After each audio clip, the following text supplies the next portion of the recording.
So the Royal Tokaji 5 Puttonyos on the core dessert wine list. Quick look at the label first. So there's quite a bit going on here, but the thing you want to focus on is Royal Tokaji, which is the company that produced this wine, and 5 Puttonyos, and that's the style of wine that this is. And then at the bottom we'll have the vintage, which is less specific for this wine, but obviously production of Hungary, because this wine is from Hungary. So the main pronunciation here that you want to use, really, from a guest perspective, is Tokaji, and it's produced by the Royal Tokaji company. Tokaji is also the place of origin, so it's a wine growing region in the northeast of Hungary, and it's world famous for producing really premium quality dessert wines. Varieties. Now this wine is made of a blend of local varieties, but the most well-known variety that's used in the production of this wine is Ferment.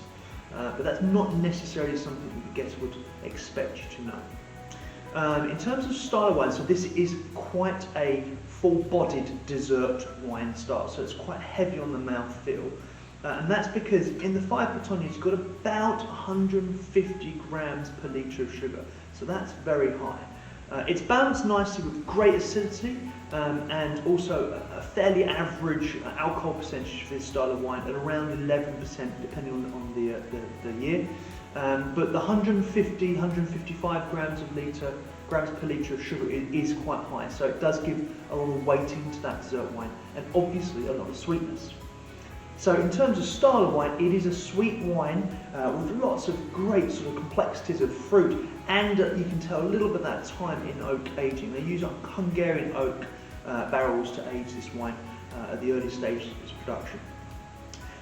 In terms of food pairing, so this wine is best served either with a fruit-based dessert, or some of the harder cheeses, or ideal as a dessert in itself. So as an alternative to a food-based dessert, a glass of Tokaji would be a lovely finish to an evening meal.